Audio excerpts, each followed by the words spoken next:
الحمد لله وكفى وسلام على عباده الذين اصطفى أما بعد فأعوذ بالله من الشيطان الرجيم بسم الله الرحمن الرحيم وابتغوا من فضل الله سبحان ربك رب العزة عما يصفون وسلام على المرسلين والحمد لله رب العالمين اللهم صل على سيدنا ومولانا محمد وعلى آل سيدنا ومولانا محمد وبارك وسلم اللهم صل على سيدنا ومولانا محمد وعلى آل سيدنا ومولانا محمد وبارك وسلم اللهم صل على سيدنا ومولانا محمد وعلى آل سيدنا ومولانا محمد وبارك وسلم۔ تجارت کے اوپر آن لائن ایک کورس چل رہا ہے، آج رات کو انشاءاللہ تعالیٰ اس کا 5واں جو سیشن ہے وہ ہوگا، 4 ہو چکے ہیں۔ چوتھا جو تھا گزشتہ وہ اللہ کے راستے میں مال خرچ کرنا نہیں، چوتھا جو تھا گزرا جو پچھلے ہفتے کو وہ یہ تھا کہ مال خرچ کرنے کے بارے میں شریعت کے احکامات کیا ہیں۔ مال خرچ کرنا، اب وہ اللہ تعالیٰ کے راستے میں خرچ کرنا، لوگوں کے لیے خرچ کرنا، بیوی بچوں کے لیے خرچ کرنا، مال خرچ کرنا، انفاق، اس کے بارے میں تفصیلات تھیں، جس میں اگر ہم اس کو پڑھیں سمجھیں تو ہمارے پاس خرچ کرنے کے قرآنی اور حدیث کے مطابق اصول آ جائیں گے، جس میں ہماری زندگی میں برکت آ جائے گی۔ آج رات کو 5واں سیشن ہونا ہے، اس میں سے چند باتیں میں بھی انشاءاللہ عرض کروں۔ ہم لوگ عام سے قرآن کی آیت سنتے ہیں، انما اموالکم و اولادکم فتنہ، یہ تمہارا مال اور تمہاری اولاد تمہارے لیے آزمائش ہے۔ اسی طرح ایک حدیث ہم سنتے ہیں، یہ آیت بالکل ٹھیک ہے اور حدیث جو سنا رہا ہوں وہ بھی ٹھیک ہے، کہ اللہ تعالیٰ کے نزدیک سب سے جو اچھی جگہ ہیں وہ مساجد ہیں اور بری جگہ بازار ہیں۔ تو ہم ان جیسی اور بھی باتوں کو سن کر سمجھ کر یہ سمجھ بیٹھے ہیں کہ شاید دنیا کا مال کوئی بری چیز ہے۔ تو ہم کیا کہتے ہیں؟ ہم یہ کہتے ہیں کہ جب میں مسجد میں، اعتکاف میں، اللہ کے راستے میں، دین پڑھنے پڑھانے میں ادھر لگا ہوا ہوں تو دینداری میں لگا ہوا ہوں، لیکن اب بازار میں، کاروبار میں، ملازمت میں، مال کمانے میں، محنت مزدوری میں جب لگا ہوا ہوں تو دنیا داری میں لگا ہوا ہوں۔ ایسا ہی ہے جی، ہم جب کام کاروبار میں ہوتے ہیں تو اس کو دین سمجھتے ہیں کہ دنیا؟ بتائیں، دین سمجھتے ہیں؟ نہیں، آپ تو پھر اعلیٰ درجے کے آدمی۔ عام طور سے عام لوگ کیا سمجھتے ہیں؟ جب وہ دکاندار شالمی میں دکان بیٹھا ہوا ہے، اس ہال روڈ میں دکان پہ بیٹھا ہوا ہے، اس وقت اپنے آپ کو کیا سمجھ رہے؟ دینداری پوری کرے کہ دنیا داری؟ عام طور سے تو دنیا داری۔ ہاں، جنہیں دین کی مکمل سمجھ ہے وہ بازار میں بیٹھ کے بھی دینداری میں ہیں۔ تو اس کا دوسرا پہلو بھی صحیح سمجھنے کی ضرورت ہے۔ وَابْتَغُوا مِن فَضْلِ اللَّهِ، یہ قرآن کے اندر ہے، اللہ کا فضل تلاش کرو۔ تہجد کی نماز اس امت کے اوپر پہلے فرض تھی، تہجد کی نماز فرض تھی۔ تہجد کی فرضیت کیوں ختم کی گئی؟ سورہ مزمل قرآن مجید میں ہے، 2 وجوہات اللہ نے بتائیں، ایک تجارت اور ایک جہاد۔ تجارت اور جہاد کو ایک آیت میں ایک ساتھ اللہ نے ذکر کیا سورہ مزمل میں، اور تہجد کی فرضیت مسلمانوں سے جو ختم کی گئی، 2 وجوہات، جس میں سے ایک تجارت تھی۔ ابھی تاجر یہ کہتے تھے، مجاہد یہ کہتے تھے کہ سارا دن تو ہم جہاد میں اور تجارت میں لگے ہوئے ہیں، رات ساری اگر تہجد میں رہیں گے تو صبح کون کرے گا؟ کتنے دن چلے گا؟ تو اللہ تعالیٰ نے نرمی فرمائی۔ ان باتوں کو بھی سمجھنے کی ضرورت ہے۔ تو جب سے یہ تجارت کے بیانات چل رہے ہیں تو کئی تاجر بھی ساتھ وہ آن لائن کورس کر رہے ہیں، وہ حیران ہوتے ہیں کہ یہ باتیں کہاں سے آپ لے کر آئے؟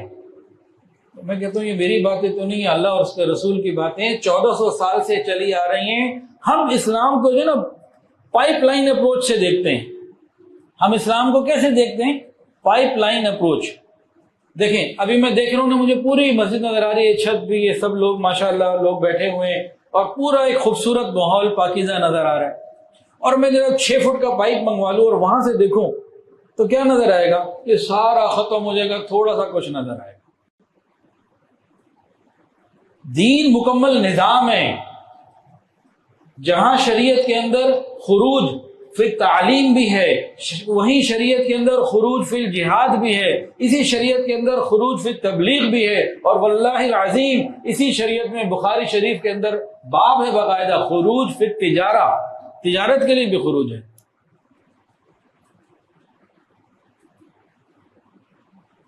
اور میں نے آپ کو گزشتہ جمعے میں کیا کہا تھا، نبی علیہ الصلوۃ والسلام تاجر خاندان میں سے تھے۔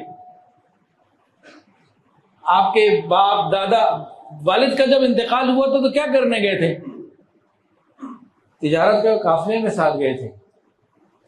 چچا عبد المطلب عبداللہ عباس رضی اللہ عنہ تو بہت بڑے تجارت کا سلسلہ تھا۔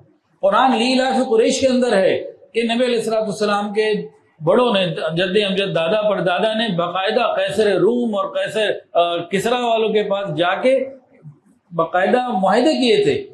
ایک قافلہ سال میں جاتا تھا شام کی طرف، اور ایک دوسری طرف غالباً عراق یا کس طرف جاتا تھا، 2 قافلے چلتے تھے اہل مکہ کے۔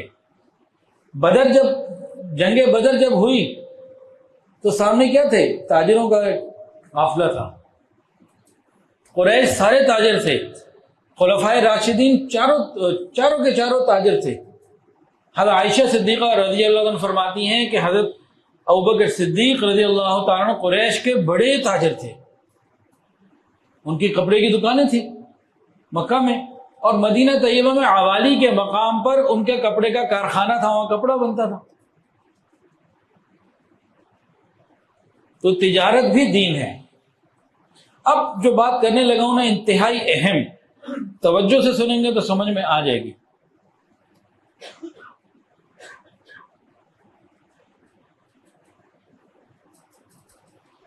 یہ دین کے جتنے بھی احکام ہیں جنہیں ہم خالص عبادت سمجھتے ہیں، اور ہیں وہ دین کے جتنے بھی احکام ہیں جنہیں ہم خالص عبادت سمجھتے ہیں اور وہ ہیں، ان تمام کے فوائد میں آخرت کے فوائد کے ساتھ رزق بھی اللہ نے بتایا۔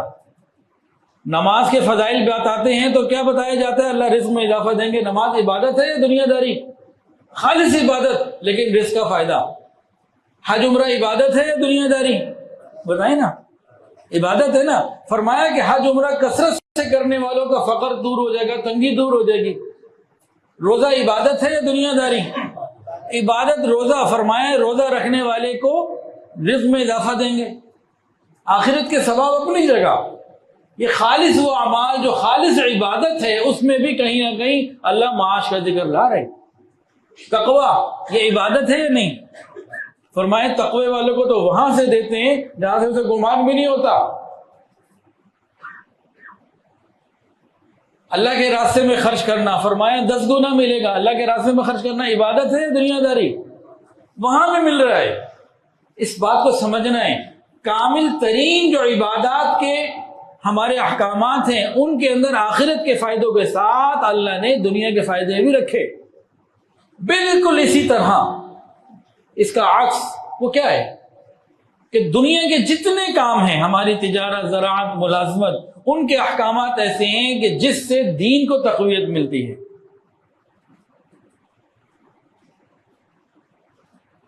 مکمل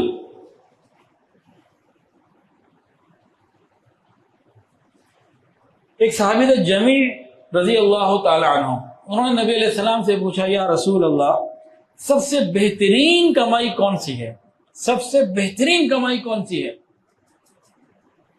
فرمایا بیع مبرور۔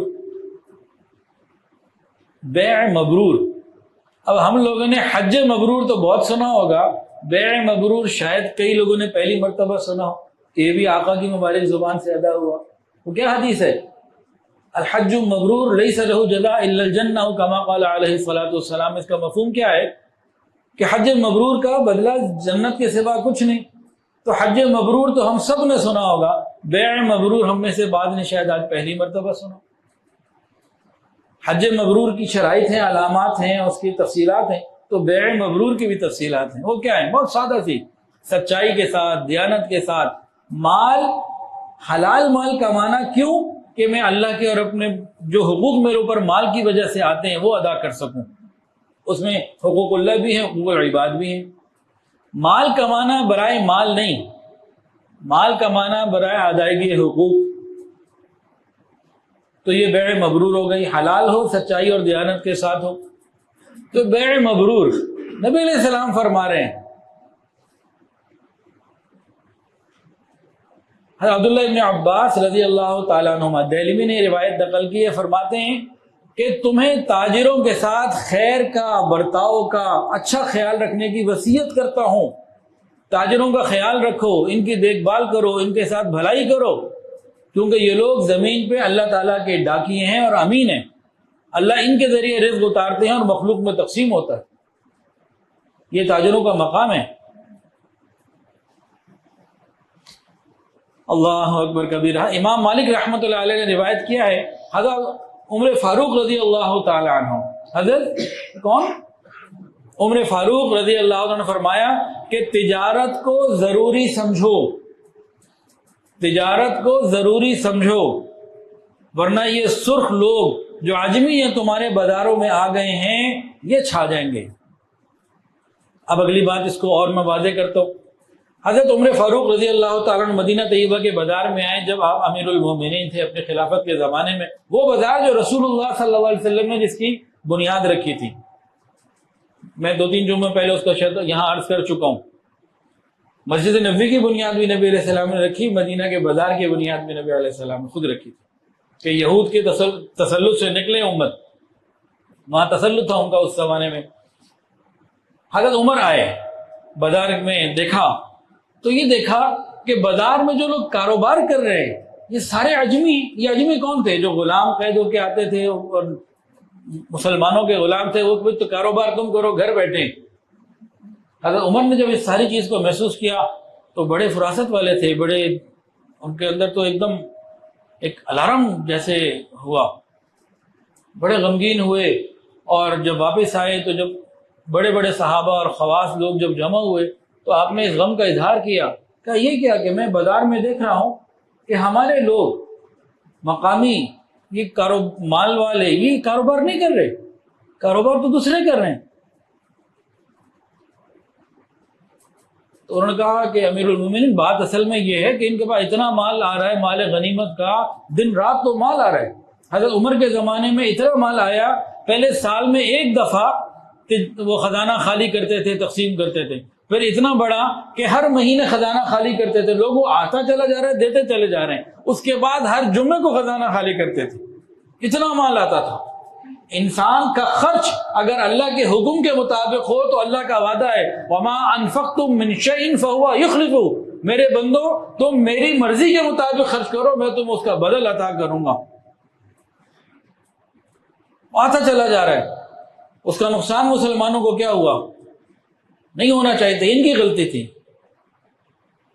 سست ہو کے بیٹھ گئے، غافل ہو گئے اور کاروبار اوروں کے حوالے کر دیا، اب اجمی لوگوں کے حوالے ہو گئے۔ حضرت عمر نے کہا دیکھو کاروبار کو خود سنبھالو اور مارکیٹوں میں بیٹھو، ورنہ یہ اجمی لوگ، یہ ایران سے آئے ہوئے، عراق سے آئے ہوئے، یہ قیصر روم یعنی کہ روم کے لوگ، رومی لوگ، یہ لوگ حاوی ہو جائیں گے، پھر ہمارے مرد ان کے مردوں کے محتاج ہوں گے، ہماری عورتیں ان کی عورتوں کی محتاج ہوں گی۔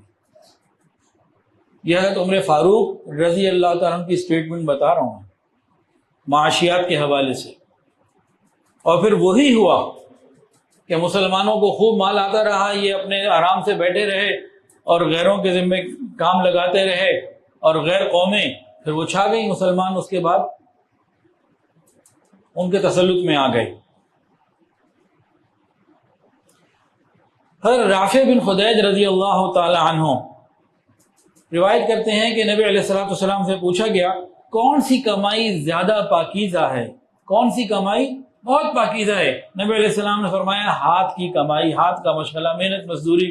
اس کے بعد بڑا خوبصورت جملہ فرمایا، ہر نیکوکار کی خرید و فروخت، ہر نیک دیندار آدمی جو کوئی خرید و فروخت کرتا ہے یہ بہترین کمائی ہے۔ یاد رکھیے جب اللہ تعالیٰ راضی ہوتے ہیں تو مال، معیشت، اسباب یہ نیک لوگوں کے ہاتھوں میں ان کا کنٹرول ہوتا ہے، سخی لوگوں کے ہاتھوں میں کنٹرول ہوتا ہے، وہ سخاوت کرتے ہیں۔ اور جب اللہ تعالیٰ ناراض ہوتے ہیں تو کیا ہوتا ہے؟ کہ مال کا کنٹرول، مال، دولت، تجارت، یہ بخیل، کنجوس اور دنیا دار لوگوں کے پاس آ جاتی ہے، اور وہ فضول خرچی میں تو بہت لگاتے ہیں لیکن امت کی خیر خواہی میں نہیں لگاتے۔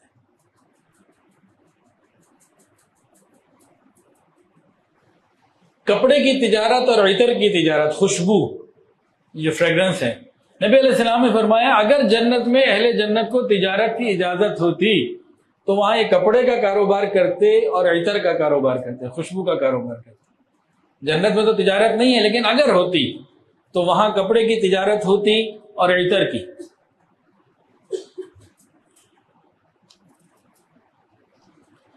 نبی کریم صلی اللہ علیہ وآلہ وسلم ظہر کی نماز کے بعد بازار کا چکر لگاتے تھے، تاجروں سے ملتے تھے، کوئی کمی بیشی دیکھتے تو اس کی اصلاح کرتے تھے۔ حضرت عمر فاروق رضی اللہ عنہ باقاعدہ بازار جاتے تھے اور فرماتے تھے کہ جس کو دین کی سمجھ نہیں وہ ہمارے بازار میں کاروبار نہ کرے، یہ اللہ کے حکم بھی توڑے گا، یہ مخلوق کے حکم بھی ضائع کرے، مخلوق کے حقوق بھی ضائع کرے گا۔ حضرت عمر فاروق رضی اللہ عنہ بازار جاتے تھے باقاعدہ، فرماتے تھے جس کو تفقہ فی الدین حاصل نہیں، تجارت کے مسائل کا، شرعی مسائل کا علم نہیں، وہ ہمارے بازاروں میں کاروبار نہ کرے، پہلے جائے علماء سے، مفتی حضرات سے تجارت کا دین سیکھے، اس کے بعد پھر یہاں بیٹھے کاروبار کرے۔ کاروبار کرنا منع نہیں، کاروبار کے لیے تو بلانا ہے لیکن کاروبار کے دین کو زندہ کرنا ہے۔ ہم نے صرف مسجد کے بعد اعمال کو اور چند اعمال کو ہم نے دین سمجھا ہوا ہے، باقی چیزوں کو ہم نے نکالا ہوا ہے۔ بازار میں بیٹھ کر اگر مسلمان بازار کا دین زندہ کرے تو اس کی برکتیں ہمیں معاشی طور پر ملیں گی۔ نبی کریم صلی اللہ علیہ وآلہ وسلم نے تجارتی کاروبار کس عمر سے شروع کیا؟ کوئی اندازہ؟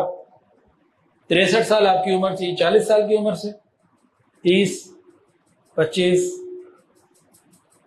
12 سال کی عمر سے۔ آپ کا پہلا تجارتی سفر، آپ کے چچا کون تھے وہ جن کے ساتھ سفر کیا؟ عبد المطلب۔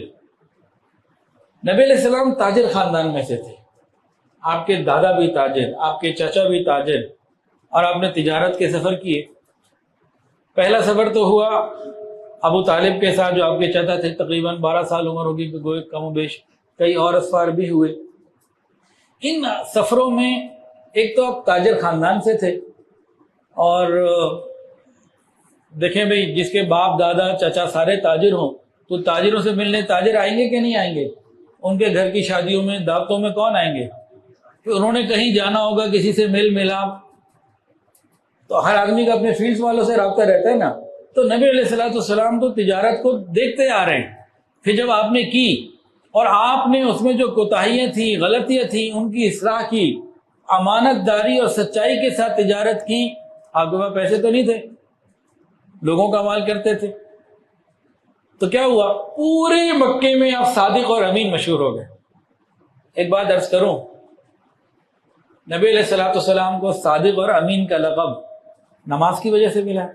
پوچھ رہا ہوں آپ سے، حج کی وجہ سے، تہجد کی وجہ سے، تلاوت کی وجہ سے، جہاد کی وجہ سے، تجارت کی وجہ سے، معاملات کی صفائی کی وجہ سے ملا ہے۔ تاجر صادق اور امین کا لقب آپ کو معاملات کی سچائی اور صفائی کی وجہ سے ملا ہے، تجارت کی وجہ سے ملا ہے۔ آپ پورے مکے میں صادق اور امین مشہور ہو گئے کہ یہ بندہ ایسا ہے کہ جتنے مرضی یہاں پہ پیسے دے دو، اطمینان ہمیں پورا ہے۔ دو اطمینان، ایک اطمینان نہیں، دو اطمینان۔ ایک اطمینان یہ کہ ہماری اصل پیسے محفوظ ہیں، سرمایہ محفوظ، اور دوسرا کام کا طریقہ اس کو ایسا آتا ہے، برکت اس کے ہاتھ میں ایسی ہے کہ نفع بھی زیادہ ملے۔ اب بتائیں جس شخص کو یہ دو گارنٹیاں ہم میں سے کوئی تاجر دے دے تو جن کے پاس گھروں میں پیسہ پڑا ہے وہ ہمارے پیچھے آئیں کہ نہ آئیں؟ مزاربت نبی علیہ السلام نے کی خود، اور انگریز کے ہندوستان آنے سے پہلے تک ہندوستان میں مزاربت بہت زیادہ رہی۔ مزاربت کسے کہتے ہیں؟ ایک کا پیسہ ایک کا مال نہیں، ایک کا پیسہ ایک کی محنت۔ مزاربت کسے کہتے ہیں؟ ایک آدمی کے پاس پیسہ ہے وہ کام نہیں کر سکتا، ایک آدمی کام کر سکتا ہے، اس کے پاس مواقع ہیں، تو یہ دونوں مل کے جوڑ بن گیا۔ اور صحابہ کرام کے اندر مزاربت بے انتہا تھی۔ نبی علیہ السلام مزاربت پہ مال لے کے جاتے تھے، یہ خبر جو بہت مشہور ہوئی، نبی علیہ الصلوۃ والسلام کے چرچے ہر طرف، کیا نوجوان، کیا بوڑھے، کیا مرد، کیا عورت، ہر آدمی کی خواہش ہوتی جس کے پاس پیسہ ہوتا کہ میرا تو جناب ایسے دیکھیں، جس کے پاس انویسٹمنٹ ہو وہ ایسا مزارع تلاش کرے گا کہ نہیں کرے گا؟ دل سے پوچھیں اپنے، بتائیں کرے گا نا؟ اب جناب حضرت خدیجہ الکبریٰ رضی اللہ تعالی عنہا بہت بڑی تاجرہ تھی، خود تو نہیں جا سکتی تھی، وہ کیا کرتی تھی؟ مختلف لوگوں کو جو قافلے جاتے، بھئی زید کو، بکر کو، عمر کو، فلاں کو، بھئی اتنا مال میرا، تم لے جاؤ، اتنا تم لے جاؤ. اب مثال دے رہا ہوں، بھئی تم کپڑے میں لگا لینا، تم کھجور میں لگا لینا، تم اونٹ میں لگا لینا، تم ریشم میں لگا لینا، فلاں لگا لینا، کچھ بھی. تو لوگ جاتے اور واپس آتے بھی نفع کا حساب کر کے، کچھ اپنا نفع رکھ لیتے، ان کا مال نفع واپس کر دیتے. یہ ان کا طریقہ تھا، اسے مضاربت کہتے ہیں. حضرت خدیجہ کو پتہ لگا کہ ایک ایسا آدمی ہے کہ جو امانت دار بھی ہے، صادق بھی ہے، کام میں بھی برکتیں ہیں. تو بلا لیا نبی علیہ السلام کو کہ جناب میں اپنا مال آپ کو دینا چاہتی ہوں، آپ یہ لیجئے، اور دوسروں کو میں جتنا دیتی ہوں آپ کو زیادہ دوں گی. نبی علیہ السلام نے جو بھی شرائط تھی قبول کیا. پھر نبی علیہ السلام لے کے نکلے مال، اور پھر اس کی وہ برکتیں اور وہ سارے معاملات. حضرت خدیجہ الکبریٰ رضی اللہ عنہ کو ڈبل نفع ہوا، اور نبی علیہ السلام کی تجارت، نبی علیہ السلام کی صداقت، نبی علیہ السلام کی امانت ہی وجہ بنی اتنی بڑی تاجرہ سے شادی کرنے کی. اس وقت وحی تو نہیں آئی تھی نا، تو تجارت ہی وجہ بنی کہ ایسا بہترین آدمی ہے. انہوں نے کہا کہ میں تو تجارت کے لیے آپ کو مال کیا، میں خود ہی آپ کے پاس آنا چاہتی ہوں، آپ نکاح کو قبول کر لیجیے، نکاح کے لیے قبول کر لیجیے. نبی علیہ السلام نے پیغام نہیں بھیجا تھا، پیغام ادھر سے آیا تھا، یہ وجہ بھی تجارت بنی. نبی علیہ السلام خرید و فروخت کیا کرتے تھے مختلف موقعوں پہ.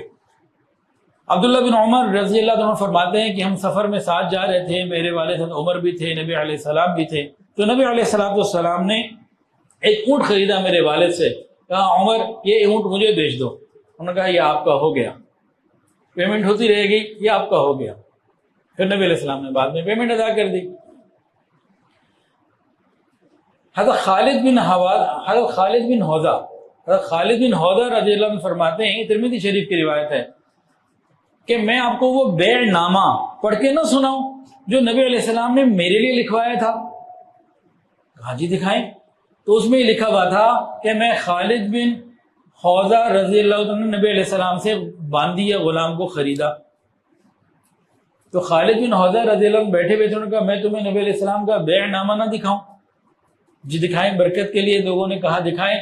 تو اس میں لکھا ہوا تھا کہ میں نے نبی علیہ السلام سے باندی یا غلام خریدا. یہاں سے کیا سبق مل رہا ہے؟ بیع نامہ کسے کہتے ہیں؟ رسید، انوائس. جو ہم رسید بناتے ہیں نا، چیز خریدی ہے بیچی، انوائس. نبی علیہ السلام یہاں سے ایک بات اور سمجھیں. باطل بہت سارے پروپیگنڈے کرتے ہیں. لکھنے کا رواج ٹھیک ہے قریش مکہ میں نبی علیہ السلام سے پہلے نہیں تھا، مانتے ہیں کم تھا، لیکن اسلام نے شروع سے لکھنے کا مزاج دیا. آپ کو اگر یاد ہوگا تو عمر فاروق رضی اللہ عنہ کے ایمان لانے کا قصہ، تو وہ اپنی بہن کے گھر گئے تھے نا، بہن نے لکھا ہوا قرآن مجید دکھایا تھا، سورہ طٰہٰ لکھی ہوئی تھی، اور وہ بالکل ابتدائی اسلام کے دن تھے. اتنا اہتمام، ذرا غور کریں کہ جب قرآن نازل ہوا نبی علیہ السلام نے فوراً لکھوایا، اور لکھوا کے اپنے پاس نہیں رکھا، لکھوا کے جتنے مسلمان تھے ان کی کاپیاں ان کو بھجوائیں. بات سمجھیں جہاں سے میں کہنا چاہ رہا ہوں. قرآن نازل ہوا، نبی علیہ السلام کو یاد تھا، نہ لکھواتے. آپ کی یادداشت پہ کسی کو شک کرنا ہی نہیں، ہو ہی نہیں سکتا، لیکن آپ نے لکھوایا. آپ جیسے قرآن پاک نازل ہوتا، آپ صحابی کی کسی کاتب وحی کو بلاتے، کافی تعداد میں ہیں، حضرت معاویہ بھی ان میں رضی اللہ تعالیٰ عنہ، لکھواتے، وہ لکھ لیتے. اب کہتے ہیں مجھے پڑھ کے سناؤ، وہ پڑھ کے سناتے. نبی علیہ السلام پڑھ کر تصدیق کرتے، اگر کوئی غلطی ہوتی تو بتاتے کہ یہ غلط ہے، اس کو ٹھیک کر لو. اور جب بالکل وہ صحیح وہ جو صحابی تو لکھا ہوا پڑھ کے سناتے، جب وہ پڑھ لیتے، نبی علیہ السلام فرماتے ہاں بالکل ٹھیک لکھ دیا، یہ اس سورت کی یہ آیت نمبر ہے. پھر کوئی اور وحی نازل ہوتی تو آپ فرماتے کہ یہ اس سے پہلے لگاؤ یا اس کے بعد لگاؤ یا یہ فلانی صورت کی ہے. ایک ہی وقت میں کئی صورتیں بھی نازل ہو رہی تھی اور نبی علیہ السلام لکھواتے تھے. یہ جو کہتے ہیں نا 100-200 سال بعد لکھا گیا ہے، یہ وہ لوگ کہتے ہیں، دو لوگ کہہ سکتے ہیں، وہ جن کو بغض ہے اسلام سے، یا وہ جنہیں پتہ ہی کچھ نہیں، جو اسلام کو صرف پائپ لائن اپروچ سے چیک کرتے ہیں. بس پائپ لائن اپروچ ہے، چھوٹا سا دیا، سارا دیکھا ہی نہیں. تو نبی علیہ السلام لکھوایا کرتے تھے ہر چیز کو. اسی طرح نبی علیہ السلام کی 2-3 اور ڈیل میں آپ کو بتا رہا ہوں، اس میں کاروباری معاملات، فقہ کے مسئلہ اس میں نکلتے ہیں. اب وقت تھوڑا ہے تو جتنا بھی ہو جائے ٹھیک ہے، اللہ خیر رکھے. حضرت عائشہ صدیقہ رضی اللہ عنہ سے روایت ہے، مستدرک حاکم کی روایت ہے، نبی علیہ السلام نے ایک دیہاتی سے جو ہے نا اونٹ خریدا. ایک دیہاتی سے کیا خریدا؟ اونٹ. اس کو کہا میں تمہیں کھجوریں دوں گا، کھجوریں لے لو اور اونٹ دے دو. تو دیہاتی نے کہا ٹھیک ہے مجھے یہ ڈیل منظور ہے، آپ یہ اونٹ لے لیجئے اور اتنی کھجوریں مجھے دے دیجیے. اب اس نے دیکھا نبی علیہ السلام کو کھجوریں جو ہے نا اس مطلوبہ مقدار سے کم ہیں. وہ حیران ہو کے دیکھ رہا تھا کہ یہ اتنی کھجوریں مجھے کدھر سے دیں گے، ان کے بعد تو وہ کھجوریں نہیں ہیں جو مجھے دینی ہیں. تو نبی علیہ السلام نے کہا دیکھو جتنی کھجوریں ہیں وہ لے لو، باقی کے پیسے مجھ سے لے لو، دینار لے لو. میں کہا نہیں مجھے تو کھجور ہی چاہیے، مجھے نہیں پیسے لینے، مجھے تو کھجور چاہیے. تو نبی علیہ السلام نے کسی اور سے کھجور ادھار لے کر اس کا وزن پورا کر دیا اور وہ خوشی خوشی چلا. اسی طرح ایک صحابی ہیں سوید بن قیس رضی اللہ تعالیٰ عنہ فرماتے ہیں کہ میں اور مخرمہ عبدی رضی اللہ تعالیٰ عنہ ہم لوگ بحرین جاتے تھے. 1-2 اور مقامات کا ذکر کیا، وہاں جاتے تھے، وہاں سے مال لے کر آتے تھے. تو ایک دفعہ ہم بحرین سے واپس آئے تو نبی علیہ السلام نے ہم سے شلوار خریدی اور کچھ چیزیں خریدی. تو صحابہ کرام سفر کر کے جاتے تھے. ایک مرتبہ نبی علیہ السلام نے ایک دیہاتی سے دیہاتی سے مراد بدو، دیکھیں نبی علیہ السلام مدینہ طیبہ میں جو ارد گرد کے لوگ، اب جیسے آپ لاہور میں ہوں، اب مختلف شہروں سے ابھی جیسے جانور لینے تو زیادہ تر تو گاؤں کے لوگ ہیں نا وہ. تو ایک دیہاتی سے آپ نے کچھ سامان خریدا. جب ڈیل ہو گئی، سودا ہو گیا، اس کو بیع کہتے ہیں. بیع جب مکمل ہو گئی، ڈیل ہو گئی، تو نبی علیہ السلام نے فرمایا کہ تمہیں اختیار ہے، تم چاہو تو اس سودے کو باقی رکھو اور چاہو تو مجھے منع کر دو، مت دو. اس کو ایک آپشن دیا کہ بھئی کوئی دل میں خیال آ جاتا ہے نا، ایک چیز میں نے 10,000 کی بیچ دی، اچھا یار میں نے بیچ دی، چلو ہو سکتا ہے 10.5 کی مجھے کہیں مل جاتی، 12 کی مل جاتی. پوچھا بھئی دیکھو تمہیں اختیار میں دیتا ہوں، ڈیل ہونے کے بعد آپ اس کو اختیار دے رہے ہیں، بھئی تیری مرضی ہے. اس نے کہا اللہ آپ کو اس پہ قائم رکھے، یعنی میں تو دینا چاہتا ہوں. تو نبی علیہ السلام نے پیمنٹ کر کے لے لی. ڈیل کرنے کے بعد دونوں فریقین اس بات کے پابند ہیں کہ ڈیل کو پورا کریں، لیکن دونوں طرفہ میں اگر کوئی رضامندی سے خریدار یا بیچنے والا کوئی واپس آپشن دینا چاہے تو دے سکتا ہے. اور ایک شریعت میں لفظ ہے اقالہ، چیز کو واپس دے دینا. وہ کیا ہے؟ وہ اس کا بالکل الٹ ہو جائے گا، دوسری کیفیت ہو جائے گی کہ ایک آدمی نے اپنی زمین بیچ دی، گھر بیچنا تھا، دکان بیچنی تھی، کوئی پلاٹ بیچنا تھا، بیچ دیا کسی کو. زید نے بکر کو ایک چیز بیچ دی 1 کروڑ روپے کی. بیچنے کے بعد یہ کہتا ہے کہ یار میں نہیں بیچنا چاہتا، آپ مجھے واپس دے دیں، میں ڈیل کینسل کرنا چاہتا ہوں. اب جس نے خریدی ہے اختیار اس کو ہے کہ وہ کہ نہیں ڈیل ہو گئی اب میں نہیں کرتا. لیکن جس نے خریدی ہے اگر وہ بیچنے والے کی ریکویسٹ کے اوپر واپس کر دیتا ہے تو اللہ تعالیٰ اس کے سارے گناہ واپس لے لیتے ہیں. اس کے لیے پتہ نہیں کتنے جنت کے فیصلے ہو جاتے ہیں. ہم نے تو لکھ کے لگایا ہوا ہے خریدا ہوا سودا واپس یا تبدیل نہیں ہوگا. دکان پہ رسید پہ لکھا ہوتا ہے کہ خرید کے بعد چیز واپس نہیں ہوگی. یہ ہمارے پاکستان کا رواج ہے. اور آج کافروں کا رواج کیا ہے؟ جو لوگ یورپ میں رہتے ہیں، UK میں رہتے ہیں، وہاں سے جو رپورٹیں آتی ہیں وہ تو جناب خریدا ہوا مال واپس لے لیتے ہیں، آپشن دیتے ہیں 2 دن 3 دن کوئی نہ کوئی ٹائم دیتے. فضیلت تو ہمارے پاس ہے، نبی علیہ السلام نے ہمیں سکھا بھی دیا. تو خریدا ہوا مال واپس لینا، نفع کا نقصان، گناہوں کی معافی، جنت کے سودے ہیں بھائی۔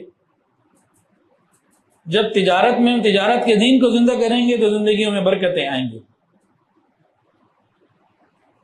ایک مرتبہ حضرت عائشہ صدیقہ رضی اللہ عنہ سے روایت ہے، بخاری شریف کی روایت ہے، نبی علیہ السلام نے ایک مرتبہ ایک یہودی سے ادھار غلہ لیا، گندم اجناس وغیرہ جو ہوتی ہے نا، غلہ ادھار لیا، اور اس کے پاس اپنی لوہے کی زرہ گروی رکھوائی ضمانت کے طور پر۔ اب یہ شریعت کے مسائل، تجارت کے مسائل اس سے نکل رہے ہیں۔ نبی علیہ السلام نے ایک معاملہ کیا، اور معاملہ کرنے کے بعد اب اس کے اندر سے ہمارے پاس گنجائش آ گئی کہ بھی کیسے کیسے کر سکتے ہیں۔ ادھار مال لینا ہے، اگلے کو سیفٹی سیکیورٹی چاہیے تو ٹھیک ہے آپ دیں اس کو۔ اب کہیں آپ نے کوئی چیز گروی رکھی، یہاں لوہے کی زرہ گروی رکھ دی، اور کہیں ہوتا ہے کسی کی ذاتی ضمانت دینی پڑتی ہے، بھئی میں آپ سے سامان ادھار پہ لے رہا ہوں لیکن گارنٹر یہ تھا بیٹھے ہیں، یہ دیں گے اگر میں نہ دیا۔ اچھا ہمارے ہاں جو گارنٹی ہم معاشرے میں دیتے نا، یہ تو 2 نمبر جھوٹ اور دھوکہ ہے۔ گارنٹی کا مطلب کیا ہوتا ہے؟ گارنٹی کا مطلب کیا ہوتا ہے؟ مطلب یہ ہوتا ہے کہ میں نے آپ سے کوئی چیز خریدی، میں نے ان کو ضامن بنا دیا، اب میں اگر آپ کو پیسے نہیں دے رہا تو یہ پورے پیسے آپ کو دیں گے۔ ہمارے یہاں اس گارنٹی کے اوپر کوئی گارنٹی نہیں دیتا، سب دکھاوا اوپر کا کام ہے۔ لاکھوں میں شاید کوئی 1-2 مثالیں ہوں تو ہوں، ورنہ گارنٹی کا مطلب یہ نہیں ہے کہ ہاں جی ٹھیک ہے ہو جائے گا۔ گارنٹی دینے کا مطلب یہ ہے کہ آپ نے میری گارنٹی دی ہے، میں نے پیسے نہیں دے، آپ نے دینے۔ جب گارنٹر کو یہ کہنا کہ یہ ذمہ داری ہے، سارے بھاگ جاتے ہیں، ویسے بڑے جی حضرت صاحب ہم آپ کے ساتھ ہیں، بھائی یہ کرنا پڑے گا، پھر پتہ لگتا ہے کوئی بھی ساتھ نہیں، اکیلے کھڑے۔ معاشرہ ایسا بن گیا۔ انگریز کے آنے سے پہلے مزاربت یہاں بہت زیادہ تھی، نبی علیہ السلام کے زمانے میں، صحابہ کرام کے زمانے میں، اور اس کے بعد یہ چلتی چلی آئی۔ صحابہ کرام کی ترتیب کیا تھی؟ ایک آدمی صبح منڈی جا رہا ہے، منڈی میں گیا، سامان سارا دن سیل فروخت کیا، پرچیز کیا، اور اپنا نفع لے آیا رات کو ساتھ، اصل مال کے ساتھ جو بھی ملا۔ تو جو اس میں بہتر لوگ ہوتے تھے نا، کام کرنے میں سمجھدار، تو دوسرے ایسے لوگ بہت سارے صحابہ کرام جن کے پاس پیسے ہوتے تھے لیکن وہ کام کو اس طرح کر نہیں سکتے تھے، وہ روز ان کو کہتے کہ بھئی اپنا مال لے کے جا رہے ہو، میرا بھی اتنا لے جاؤ، اور رات کو جو حساب ہوگا اپنا نفع اپنے پاس رکھ دینا، میرا میرے پاس رکھ دینا۔ وہ خوشی سے کرتے تھے، پوری امانت داری کے ساتھ کرتے تھے، نصیب جڑ جاتے تھے۔ حضرت عبد الرحمن ابن عوف رضی اللہ عنہ بہت بڑے تاجر گزرے، یہ تجارت کہاں سے ان کو ملی؟ قریشی تھے، مہاجر ہو گئے، سب کچھ ختم۔ حضرت نبی علیہ السلام نے سعد بن ربیع رضی اللہ عنہ سے ان کی مواخات کروائی۔ سعد بن ربیع امیر آدمی تھے، مالدار تھے، انصاری۔ کہا کہ عبد الرحمن میری 2 بیویاں ہیں، جس کو پسند کرو میں طلاق دیتا ہوں، عدت کے بعد نکاح کر لینا، 2 گھر ہیں، ایک تمہارا، اور جو کچھ میرا آدھا آدھا کر لو، آدھا تمہارا آدھا میرا۔ کہا کہ نہیں، جو کچھ آپ کے پاس ہے آپ کو مبارک ہو، مجھے بازار کا راستہ دکھا دیں۔ کون سا راستہ؟ مسجد کا تو نہیں پوچھا تھا نا، مدرسے کا تو نہیں پوچھا تھا نا، مجھے بازار کا راستہ دکھاؤ۔ وہ بازار چلے گئے اور رات کو کچھ گھی اور پنیر بچا کے لے کر آئے، جو بھی انہوں نے ڈیل کی، جو بھی کیا۔ کچھ ہی دنوں کے بعد نبی علیہ السلام کی خدمت میں آئے تو زرد رنگ کا کپڑے پہ نشان کہیں لگا ہوا تھا، جس وہ زمانے میں ایک عطر تھا جو شادی کے یا کسی موقع پہ لگایا، اس کا رنگ آ جاتا تھا، اثر آ جاتا۔ نبی علیہ السلام کے پاس آئے تو زرد رنگ کا نشان، نبی علیہ السلام نے پوچھا یہ نشان کیسا؟ کہا جی میں نے شادی کر لی ہے۔ ابھی تو آئے خالی ہاتھ، چند دنوں میں بازار میں جا کے تجارت کی، کہتے ہیں شادی کر لی۔ حق مہر دیا؟ جی حق مہر دیا، کھجور کی گٹھلی کے برابر سونا دیا۔ ابھی جب میں نے حدیث پڑھی نا تو فوری طور پہ میں نے جیولر کو فون کیا اور میں نے کہا یار کھجور کی گٹھلی کا وزن بتاؤ مجھے۔ اس نے کر کے بتایا، پھر میں نے ایک مفتی صاحب کو فون کیا، میں نے کہا حدیث میں جو یہ بات دیکھی ہے اس گٹھلی کا وزن بھی ہوگا، یہ ذرا مجھے تلاش کر کے دیں۔ تو جو یہاں ہم نے وزن کیا، میرے پاس ابھی واٹس ایپ پر یہیں مسجد میں بیٹھ کے میں نے دیکھا تو وہ 1.5 گرام کی گٹھلی تھی، اجوا کھجور کے، اجوا کھجور میں مدینے کی گٹھلی کا وزن بتاؤں گا آپ کو میں۔ اس کو بھی میں نے بات بتائی، میں نے کہا یار جمعے میں بھی یہ بات کرنی ہے، ذرا وزن کرو۔ پھر مفتی صاحب نے بتایا، انہوں نے کہا جناب وہ یہ والی کھجور نہیں ہے، انہوں نے کہا کہ وہ خاص قسم کی بڑی کھجور ہوتی تھی جس کی گٹھلی 15 گرام کی ہوتی تھی، 1 تولہ 12.25 گرام کا ہوتا ہے، وہ 1.25 تولے کی گٹھلی ہوتی تھی، وہ عام چیز نہیں تھی۔ تو میں نے اس کی کیلکولیشن لگائی تو 3 لاکھ روپے سے زیادہ وہ اماؤنٹ بنتی ہے جو انہوں نے کاروبار سے بنا لیا۔ اور صحابہ کے اور بھی واقعات، انشاءاللہ وقت مکمل ہو گیا، تو بہرحال تجارت اگر شریعت کے مطابق ہو تو اس کے اوپر اجر اور ثواب ہے۔ وآخر دعوانا